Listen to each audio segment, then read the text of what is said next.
Good morning, ma'am, sir. Pakita ko kung paano yung basic transaction dito sa POS, no? Okay, so in the morning magla-login sila using their PIN, yung inyong cashier. So, login lang. So, and then go to ships. Ayan. So, daily dapat mag-start day sila. No? So, daily actually mag-start day and end of day. But within the day, after ng start day, dun sila mag-open shift, no? We can actually do multiple shifts within a day. Okay? So, yan. So, let's say mag-open shift sila. So, pag nag-open shift sila, mag-open yung cash drawer. Yan. Wala lang ako nakasetup na cash drawer ngayon. So, mag-open siya. And then, i-enter nila yung starting fund. So, let's say yung starting fund nyo, 1,000 pesos. Okay. So, then click open shift. Yan. So, confirm, 1,000 pesos yung open shift. So, yan na yun. So, ganyan na yung UI natin. So, nandito sa taas yung mga categories. Yan. So, ganyan lang siya. So, for example, punch sila. Okay. So, since actually, kung pay as you order, check out nyo lang siya. So, enter nyo yung binigay na cash ni customer. So, pwedeng 500, 1,000, pwede rin i-type.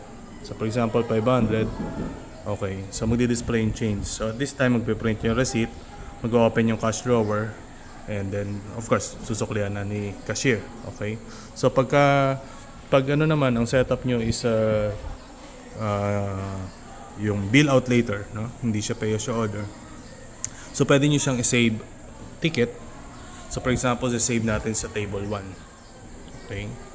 So, ganun lang siya. So, nakasave na siya sa table 1. So, you can do another punch of transaction. Then, save ulit sa, for example, table 2. So, for example, bill out na si customer. So, babalikan nyo lang yon, no? So, open ticket naman tayo. Open ticket. So, for example, itong table 1. Okay? Yan. Tapos, i-print bill nyo. For example, bill out na si customer. Kiklik nyo lang yung print bill. So, yan. So, pag kinlik nyo yung print bill, magbi-bill out na yan. Magpiprint na ng bill siya sa receipt. Okay? So, pagbalik ng pera ni customer, pwede nyo na siyang i-check out. So, ibabalik na ni waiter yung pera. So, check out niya siya. Okay. Save. So, ganun lang siya kadali. So, for example naman, mag-a-apply kayo ng discounts. Pwede nyo i-apply yung discounts nyo dun sa mismong item na inabil ng, for example, senior. Yan. So, dun lang ma-apply yung senior. Okay, dun sa isa lang na yun. So, for example, itong tapa na to, dalawa siya. Dalawa yung tapa niya. Pero isa lang ang senior, isa lang. So, pwede naman yun. So, dalawa yung quantity, pero isa lang. For example, PWD na lang. Yan. So, dalawa yung tapa na in order, pero isa lang yung PWD. Pwede rin naman dalawa. Okay? Pero it cannot be more than the quantity. Okay, so save lang natin. So, yan. 20% ng tapa and 20% ng kaldereta lang yung naka-apply. Ganun lang po yung pag-apply ng checkout. So, ng discount. So, let's say checkout natin yan, 1,000.